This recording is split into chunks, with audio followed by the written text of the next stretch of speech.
팽창형 거대 도시가 더 이상 작동하기를 정지하면요, 팽창형 도시 구조에 기반을 둔 부동산 가격 체제는 무너지게 돼 있죠.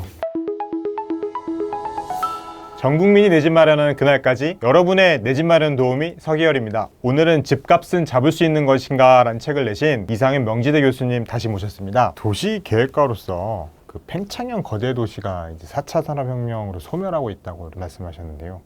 앞으로 서울은 어떻게 바뀔까요? 집값이 자꾸 오르는 게 소위 팽창형 거대 도시라는 도시공간 구조 때문에 그런 겁니다.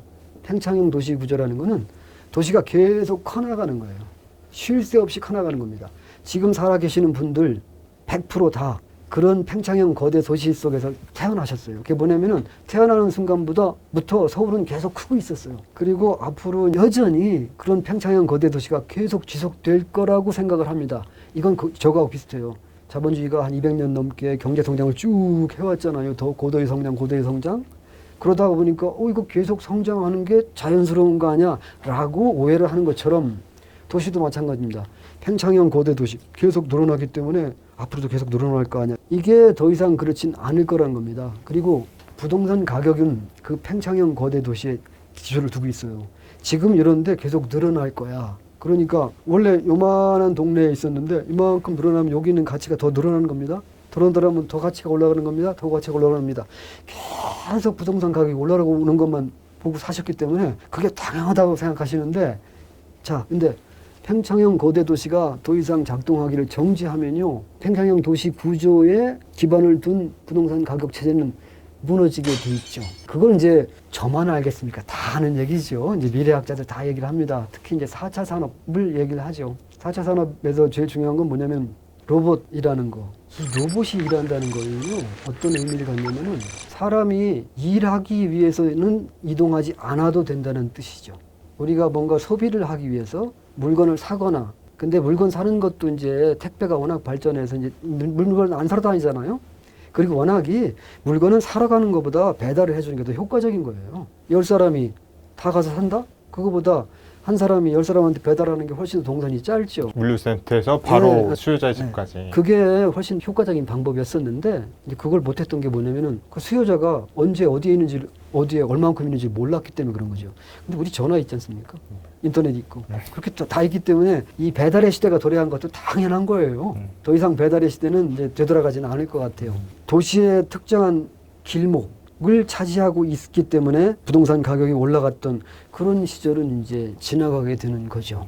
뭐 그런 생각들은 누구나 다 했었는데, 그래도 뭐 이런 생각이었다가 그거를 이제 확실하게 실험해 볼 수 있는 기회를 줬지 않습니까? 이제 그게 코로나예요, 코로나. 그렇죠. 이제 미국 같은 데 보니까 재택근무를 이제 예전에도 몇 번씩 이제 시도를 했었었는데 뭐 되돌아오고 뭐 그랬죠. 그런데 이제 이번에는 조금 더 장기적으로 해보면서 이거 괜찮네? 그러면은 도심으로 출근하는 거를 일주일에 한 2, 3일로 줄여버려. 그리고 2, 3일은 집에서 해. 뭐 그런 정도로 도심 출근 빈도를 줄이게 되면은 사무실 공간을 이렇게 줄일 수 있답니다. 그러니까 임대료를 뭐 지불하지 않아도 된다는 거죠. 그래서 이제 더 이상 도심 사무소 공간을 그렇게 크게 유지할 필요는 없겠다. 그래서 축소하기 시작했다고 합니다. 네. 뭐 이제 그런 일들이 이제 하나둘씩 나타나기 시작한죠. 그게 이제 팽창형 거대 도시의 소멸 혹은 종말을 고하고 있다. 예, 소멸로 이어지는 건데, 이제 거기서 한마디만 이제 덧붙이면 이런 겁니다. 지금 미국이 코로나로 엄청나게 경제적인 피해를 본 것처럼 느끼잖아요. 출퇴근도 잘 못하고 뭐 생산이라든지 소비 같은 것들이 다 얼어붙었으니까.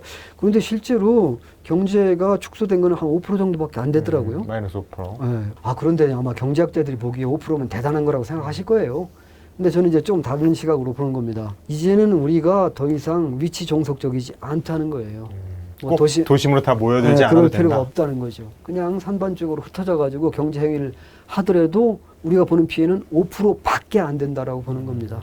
뭐 그렇기 때문에 팽창형 거대 도시가 소멸을 하기 시작했다라고 보는 겁니다. 그러면 서울은 팽창형 거대 도시의 가장 대표적인 사례가 뉴욕, 파리, 런던, 동경, 그리고 서울이에요. 그럼 뭐 이런 도시들의 미래, 운명도 뭐 비슷하지 않겠습니까?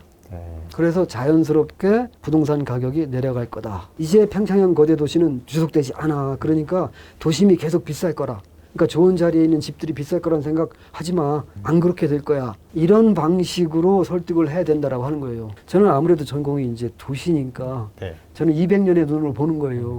200년의 눈으로 보면은 그게 조금 보이는 것 같아요. 200년의 눈을 가지고 보면은 지금의 부동산 가격이 유지되는 거는 그렇게 오래 갈 것 같지는 않습니다. 근데 그렇다고 해서 바로 그런 건 아니에요. 적어도 서서히. 한 세대 정도? 한 30년. 이거는 여기에 초점을 맞춰서 그래요. 2030 세대님들 그 뭐 200년의 눈으로 봤을 때 장기적으로 볼 때 더 이상 팽창 거대 도시가 유지되지 않고 또 부동산 가격도 그렇게 유지되지 않을 것 같지만 그게 여러분들 세대까지는 계속 됩니다. 네, 오늘 이상현 교수님을 모시고 부동산 가격에 대한 전망 그리고 앞으로 부동산 시장에 대한 예측까지 여러 가지 이야기를 나눠봤습니다. 여러분의 내 집 마련 도움이 서기열이었습니다. 감사합니다.